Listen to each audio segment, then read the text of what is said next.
Hi, my name is Walter Davis, and I'd like to give you this public service loan forgiveness program in a nutshell.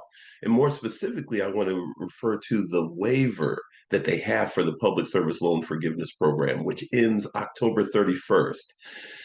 First off, public service loan forgiveness program is started in 2007. It's for full-time employees of a nonprofit. So anyone that's a 501c3, anyone that does business and does not have profit from it.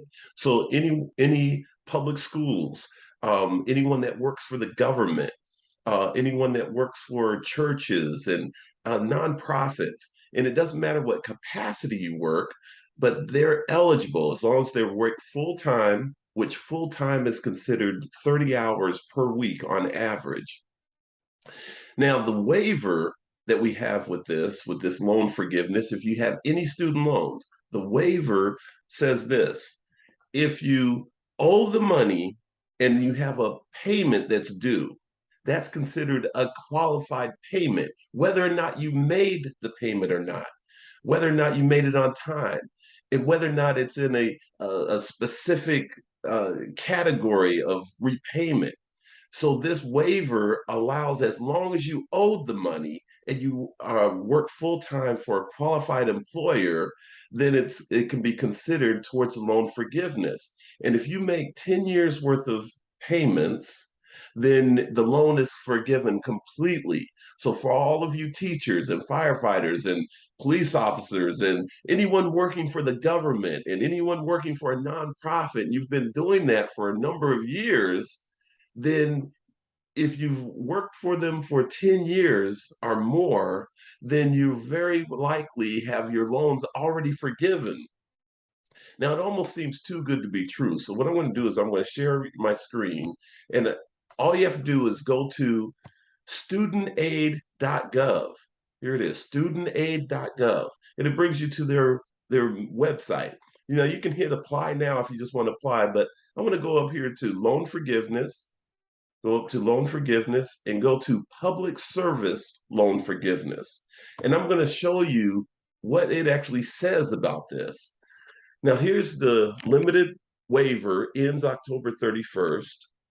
And I want you to go down to uh, the let's see, the key. Oh, go down here to where it says limited public service loan forgiveness waiver announcement. So this announcement, we'll go to that. So you go to the announcement, and I want you to go down to key points. You can read through all of this, but just for the sake of time, I want to go to these key points of this summary of changes and go to this third part here. It says past periods of repayment will now count whether or not you made that payment on time for the full amount due or on qualified repayment plan. That says as long as you owed the money, then it's considered a qualified payment. And so if you've been working full time for a nonprofit, the government, a teacher, professor, you are qualified to have loan forgiveness. And even in times of forbearance, times of deferment, if you look at this, they now will count under the waiver. If you have 36 cumulative months or greater, will count towards the waiver for forbearance and deferments.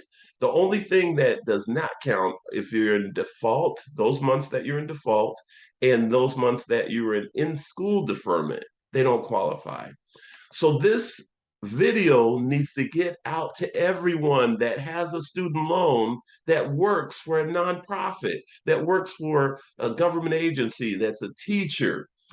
And then it's simple. What you have to do is you have to apply. So either go on there where it says apply now, or you go back to loan forgiveness and go to public service loan forgiveness. And on this page, it actually shows log in to start. You log into your federal student aid account that says all of your loans, and you use their help tool. Once you use their help tool, it'll guide you through. And as long as you complete the help tool, you download it and take the information to your employers to verify employment. But all you have to do is complete the application through the help tool by the 31st, and then you still will consider being made the deadline because they know it takes time to get the information back from your employer. So at least complete the application on the help tool. And the other thing that is required, they actually will forgive the direct loans, the loans that the federal government was involved with. But if you consolidate all of your loans, then the consolidation will be covered under the Public Service Loan Forgiveness Program. So you must consolidate all of your loans before the 31st as well.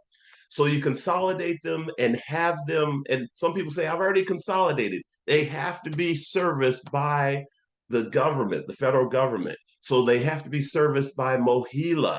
That is the servicer that the government is using for the Public Service Loan Forgiveness Program.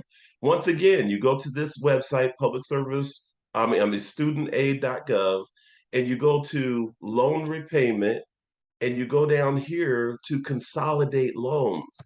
You consolidate loans. It takes about 30 minutes. You log in once again to your account. You consolidate your loans, and you must be, the servicer must be MOHELA. So, like I said, two things that you need to know, these takeaways. One is go to studentaid.gov, log in to your federal student aid account, and fill out the application. Use the help tool to fill out the application. That's the first thing. Second thing is consolidate your loans with MOHELA as the servicer for the loans. And that will include all of your loans to be under this loan forgiveness. If you don't consolidate, they will only forgive the loans that were that are loans from the federal government. But if you consolidate, they will put all of them under the umbrella. Pass this video along. Let people know that they have to do this by 11:59 on October 31st.